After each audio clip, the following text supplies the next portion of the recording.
ओइ कुन चाहिँ गाई गोरु नेपाली हो हँ तपाईहरु गाई गोरु नेपाली हो कि गाई गोरु बुद्धि नभएको हँ दिमाग छैन बुद्धि छैन यो नेपालीहरुको त्यतिकै दुःख पाउँछ हँ हाम्रो सम्पत्ति पनि सबै जलिसक्यो तर यो हर्क सम्पाङ मन नपराउने कुन चाहिँ हँ कुन चाहिँ गोरु नेपाली हँ दिमाग नभएको बुद्धि नभएको माछाले हँ गाली धेरै आउँछ फेरि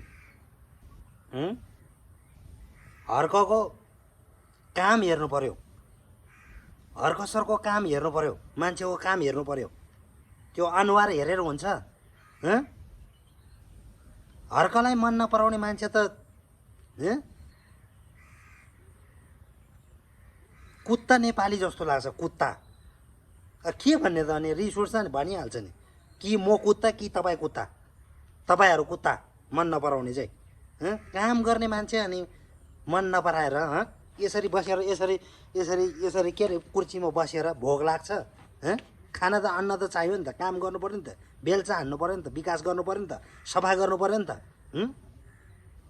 प्रधानमन्त्री लेखेर राख्नुस् प्रधानमन्त्री केही गरेर हर्क सम्पाङजीलाई बनाउनु भयो भने विश्व रेकर्ड हान्छ वर्ल्ड रेकर्ड वर्ल्डमा रेकर्ड हुन्छ बुझिस् नि नेपालीहरुले बुझ्नु भयो नि कि मैले बुझे कि तपाईले बुझे तपाईले बुझ्नु मलाई त हर्क सम्पाङ मन पर्छ काम गर्ने मान्छेलाई मन नपर्ने मान्छे पनि मान्छे हुन्छ जनवार त्यस्तोलाई पनि नेपाली भन्छ श्रमदान गरेर काम नगरिकन कहाँबाट उब्जिन्छ त्यो बसेर कोट सुट लाएर बसेर कहाँबाट आउँछ अलिकति सोच्ने गर नेपालीहरुले दुःख पाउँछ त्यतिकै बेरोजगार हुन्छ कल कारखाना खोल्ने साबुन बनाउने हेर्नु त हर्क सम्पाङले कसरी सुन्दै आइरहेको छ धरानवासीलाई एकदम नमस्कार गर्न चाहन्छु एकदम सम्मान गर्न चाहन्छु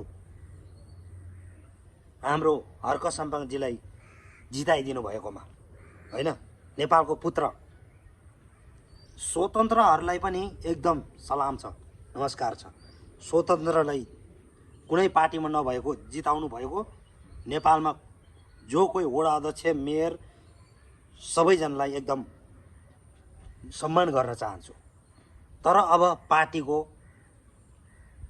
चल्दैन पार्टी नहोस् पार्टी भयो भने पार्टीको मान्छेहरु पाल्नु पर्यो हो पार्टीको व्यक्ति भनेपछि त पार्टीको बिल्डिङ पनि बनाउनु पर्यो झण्डा पनि छाप्नु पर्यो सबै कुरा कार्यकर्ताहरुलाई पेट्रोल हाल्दिनु पर्यो हिँडाउनु पर्यो अनि पार्टी नभएपछि त स्वतन्त्र राजा भएपछि त उहाँले त विकास गर्ने भयो हर्क सम्पाङले हेर्नुस् त धरानवासीलाई एकदम पहिला नम्बरमा हर्क सम्पाङलाई प्रधानमन्त्री बनाउनु पर्यो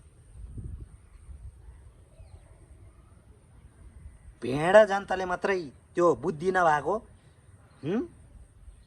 देश चलाउनलाई कोन छ के गर्नुपर्छ कहाँ जानुपर्छ नेपालको प्रधानमन्त्रीले काम गर्छ भनेपछि त हर्क सम्पाङलाई त अब फेस टु फेस भेट्न सकेको छैन यहीँबाट यसरी म त एकदम शिर भन्दा माथि राख्न चाहन्छु उहाँलाई अर्को भनेको बिस्तारै ओके हर्क सम्पाङ प्रधानमन्त्री भए पनि ओके कुलमान घिसिङ बालेन सर यस्तो म त्यही भन्न चाहन्छु ओके बुझ्नु पर्यो काम गर्ने मान्छेलाई मन नपर्ने भनेपछि त्यो भ्रष्टाचारी त्यो चोर कुत्ता त्यो खाते त्यस्तो हुन्छ काम गर्ने मान्छेलाई नजिताउने नबनाउने हर्क सरले सक्दैन जब प्रधानमन्त्री चलाउन सक्दैन कुर्सीमा बसेर के गर्नुपर्छ उहाँ आज कुर्सीमा पनि बस्न सक्नुहुन्न केही काम देख्नै हुन्न उहाँलाई काम गर्नुहुन्छ सरसफाई गर्नुहुन्छ बेलचा चलाउनुहुन्छ अनि अन्नको बारेमा सोच्नुहुन्छ अन्न नखाइकन बाँच्छ बसेर आउँछ पढेर बसेर मात्र हुन्छ खानालाई त बाँच्नलाई त चाहियो नि त काम गर्नु पर्यो नि त दिमाग छ कि छैन बुद्धि छ कि छैन यो नेपालीहरुको हुन त म पनि तपाईँहरूकै दाजुभाइ हो, तर दाजुभाइ दिदीबहिनी होइन सबै नेपालीको नाताले भन्दैछु, हर्का साम्पाङ मन नपराउने मान्छे त्यस्तोलाई म मान्छे मान्दिनँ। चाहे बालेन होस् चाहे जोसुकै होस्, तर मिल्न त मिल्नुहोस् भनिरहेको छु मेरो तर्फबाट, सबै मिल्नुहोस्। हर्का, बालेन, कुलमान, गोपी हमाल होइन।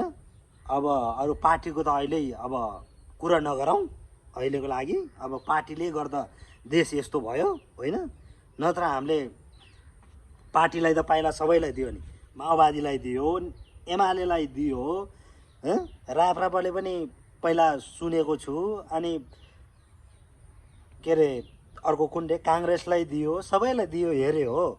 अब सबसे बेस्ट भनेको को हो? पहिला सुरुमा त हर्का साम्पाङै प्रधानमन्त्री हुनुपर्छ। म उहाँलाई साथ सपोर्ट छ एकदम। सबैलाई म आग्रह गर्न चाहन्छु, हर्का साम्पाङजीलाई प्रधानमन्त्री बनाऊ। अनि त्यसपछि होइन बालेन सर, कुलमान सर होइन। अब सर बालेन भनेको हर्का भनेको हर्का ओके, काम गर्नुपर्छ। त्यो कोट लाएर हिँडेर कोट लाएर बसेर हुन्छ, यसरी बसेर काम नगरिकन बसेपछि भोक लाग्छ, बसेपछि भोक लाग्छ। कहिले काम गऱ्यो भने ज्यान पनि तन्दुरुस्त हुन्छ यस्तो, अनि भोक पनि लाग्छ, अनि ज्यान पनि एकदम ताकतिलो हुन्छ। बसेर के हुन्छ, रोग पस्दैन भित्र, बोसो हुँदैन, कसरी उ गर्ने? दिमाग छ कि छैन नेपालीहरूको? अनि कराउनुपर्छ। ल बुझ्ने गर्नुहोस् बिस्तारै एकदम विचार गरेर। म 2-3 दिन भइसक्यो राम्ररी सुतेको छैन, एकदम यो देश तहस महस एकदम आन्दोलन भएकोदेखि। त्यस्तो पैसा धन सम्पत्ति के हो र? अहिले हेर्नुहोस् त, धन सम्पत्ति पैसा ठुलो हो, ज्यान ठुलो हो, ज्यान। अनि कसरी भाग्नु पर्यो अहिले? धन सम्पत्ति पैसा छोडेर घर जलाइदियो। ओके, सबैजनालाई त्यही आग्रह गर्न चाहन्छु।